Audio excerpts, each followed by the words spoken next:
दोस्तों 4 बच्चों की माँ का दिल एक जवान लड़के पर आ जाता है। जवान लड़का अब उसके साथ संबंध बनाता है। हर वो कार्य कर रहा था जो पति-पत्नी के बीच में हो रहा था। इसी बीच में महिला अपने ही पति का कत्ल कर देती है। कत्ल में शामिल करती है अपनी 17 साल की बेटी को और 4 लड़कों को। पति का कत्ल करने से पहले करीब 3 दिन पहले उसकी कब्र खोद कर रख ली जाती है। उसके बाद कत्ल को अंजाम दिया जाता है। अब कई दिन कत्ल के बीत जाते हैं, लेकिन जो कत्ल की वजह सामने आई, बहुत ही चौंकाने वाली थी। आखिर कत्ल क्यों किया गया और उसने अपनी 17 साल की मासूम बच्ची को कत्ल में शामिल क्यों किया और आखिर जो 4 लड़के थे, उनको किस क्यों शामिल किया गया? बहुत सारे सवाल बने हुए थे इस मर्डर केस को सुलझाने में, लेकिन जब इसका खुलासा होता है, तो हर कोई अपने दाँतों की तरह अपनी उँगली दबाने को मजबूर हो जाता है। पैरों के तले की ज़मीन खिसक जाती है कि वास्तव में हमारे समाज में ऐसा हो सकता है। नमस्कार दोस्तों, मैं हूँ पुष्पेंद्र सिंह। उम्मीद करता हूँ आप सब अच्छे होंगे, सुरक्षित होंगे। दरअसल आज की जो सच्ची घटना है, ये घटना है हरियाणा प्रदेश का एक जिला लगता है रोहतक। उसी के अंतर्गत एक थाना आता है अकबरपुर थाना। उसी में 29 दिसंबर 2024 को एक महिला, जिसका नाम गुरमीत होती है, उम्र 36 साल होती है, रोते हुए थाने पहुँचती है और कहती है कि साहब मेरे पति 28 दिसंबर 2024 को काम पर गए थे, तब से वापिस नहीं आए। लगातार मैंने नाते रिश्तेदारों में ढूँढने की कोशिश की, फ़ोन किया, पता किया, जहाँ काम करने जाते हैं उनसे भी पता किया, लेकिन उनका कहीं पता नहीं चल रहा था। महिला के साथ 4 मासूम बच्चे होते हैं, एक 17 साल की जिनमें उनकी बेटी मौजूद होती है। बेटी भी रो रही थी और जो बच्चे थे वो भी रो रहे थे। क्योंकि घर में कमाने वाला कोई नहीं होता, सिर्फ़ परमजीत ही था, कमा खाकर परिवार का पालन-पोषण कर रहा था और अब करीब घर में 5-6 सदस्य थे, अब परमजीत ढूँढे नहीं मिल रहा है, इस चीज़ से बहुत ज़्यादा परेशान थे। तुरंत वहाँ के जो थाने में इंचार्ज होते हैं उसकी एफआईआर दर्ज कराते हैं। एफआईआर दर्ज जैसे ही होती है वो महिला घर आ जाती है। अब वो महिला जब घर आती है तो होता क्या है उसके घर पर आना-जाना लगातार लगा रहता है। लोग ढूँढने क आस-पड़ोस वाले पूछते हैं, गाँव वाले पूछते हैं आखिर कहाँ गए, कहाँ गए? महिला का रो-रो कर बुरा हाल होता है। इसी बीच में पुलिस अपने तरीके से ढूँढना शुरू करती है। धीरे-धीरे समय बीत रहा था, 29 तारीख गुज़र जाती है, 30 तारीख भी गुज़र जाती है।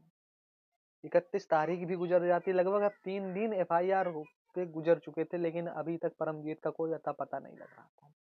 2024 की पहली तारीख यानी कि 1 जनवरी को पुलिस को कुछ ऐसा सुराग मिलता है, कुछ ऐसी बातें पता चलती हैं जिससे उसका शक गहरा जाता है और वो उस महिला के घर पहुँच जाते हैं। जब उस महिला के घर पहुँच जाते हैं तो उस महिला से पूछताछ की जाती है कि आखिर तुम्हारे पति 28 तारीख को थे कहाँ? उसने बताया था कि 28 तारीख को उसके पति बाहर काम पर गए थे, लेकिन जो मोबाइल की सीडीआर निकली हुई थी, सीडीआर से पता चल रहा था कि उसके पति उस दिन घर ही पर थे।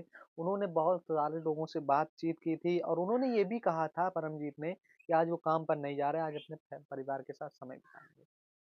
लगातार ऐसा चल रहा था, पुलिस पूछताछ कर रही थी, महिला साफ-साफ इनकार कर रही थी। मोबाइल का जब खूब सीडीआर निकाला जाता है अच्छे तरीके से, तो कुछ सबूत थोड़े से जुटाए जाते हैं, लेकिन पुलिस अब भी यकीन नहीं कर पा रही थी, केस को सुलझा नहीं पा रही थी, आखिर मामला क्या है? इसी बीच में पास-पड़ोस वाले में रहने वालों से पूछा जाता है, जो मोहल्ले के होते हैं उनसे पूछा जाता है। गाँव के कई लोगों से पुलिस जब बातचीत करती है, तब पता लगता है कि 28 दिसंबर 2024 को इसके घर पे लगातार कई लड़के आते-जाते रहे थे। रात में भी आते-जाते रहे, दिन में भी आते-जाते रहे, ऐसा करीब पूरी रात चलता रहा। अब महिला के ऊपर शक गहरा जाता है। बेटी और महिला को जब पूछताछ के लिए थाने बुलाया जाता है, तो दोनों से अलग-अलग तरीके से पूछताछ की जा रही थी। महिला का कहना था करीब 9 बजे वो घर से गए हुए थे, वापस लौट कर नहीं आए 28 दिसंबर। उधर उसकी जो 17 साल की बेटी होती है, उससे पूछताछ की जाती है, तो बेटी बताती है कि वो दोपहर के समय गए थे। जिससे बातचीत की जा रही थी, जिसके बयान लिए जा रहे थे, हर किसी का बयान अलग-अलग आ रहा था।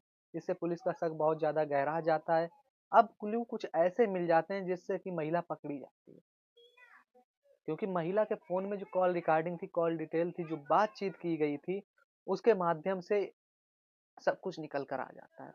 महिला के फ़ोन में एक रॉबिन नाम का लड़का होता है, उसका नंबर मिलता है। दरअसल जो रॉबिन होता है, ये वही लड़का है जो उस महिला से प्रेम प्रसंग चल रहा था, जिसकी उम्र सिर्फ़ 20 साल होती है। ये उसकी बेटी भी जानती थी। इसी चीज़ को लेकर लगातार वाद-विवाद होता रहता था। जब वाद-विवाद होता था तो बेटी 17 साल की थी, हर चीज़ जानती थी। जो पिता परमजीत होता है वो उस महिला गुरमीत के साथ मारपीट करता है, लेकिन उसमें सहयोग जो कर रही थी, वो उसकी बेटी हमेशा अपनी माँ की तरफ रहती थी। क्योंकि माँ का भी प्रेम प्रसंग पास में रहने वाले मोहित के साथ चल रहा था, जो रोबिन का दोस्त हुआ करता है। अब माँ-बेटी दोनों एक-दूसरे के साथ संबंध बनाती हैं। इधर मोहित के साथ बेटी संबंध बना रही थी और रॉबिन के साथ उसकी माँ संबंध बना रही थी। इसलिए दोनों जैसा हो एक मत की काम किया। इसी बीच में 25 दिसंबर को झगड़ा हो जाता है और झगड़ा होने के बाद कुछ ऐसा प्लान बनाया जाता है। इसी बीच में वो महिला रॉबिन को फ़ोन करती है और कहती है, देखो मैं बहुत ज़्यादा परेशान हो गई हूँ, मैं तुम्हारे बिना रह नहीं सकती हूँ। मेरा पति मुझे बहुत मारपीट करता है, मेरे साथ क्यों ना इसको रास्ते से ही हटा दो। इसी बीच में रोबिन के साथ प्लान किया जाता है और एक गड्ढा खोदा जाता है। 25 दिसंबर से गड्ढे की खुदाई चालू हो जाती है। पास में एक खंडर होता है, वहाँ गड्ढा खोदा जाता है और गड्ढे खोदने के लिए उसकी कब्र तैयार कर दी जाती है। प्लान पूरा सेट था। जैसे ही पति घर पर काम करके वापस लौट कर आता है, तो वो बहुत ज़्यादा प्यार करती है। 27 तारीख को इतना प्यार करती है कि पति उसके प्यार में डूब जाता है। अब परमजीत ये सोच रहा था कि हमेशा ये मुझसे लड़ती-झगड़ती रहती थी, आज इसको ये प्यार इतना कैसे आ रहा है?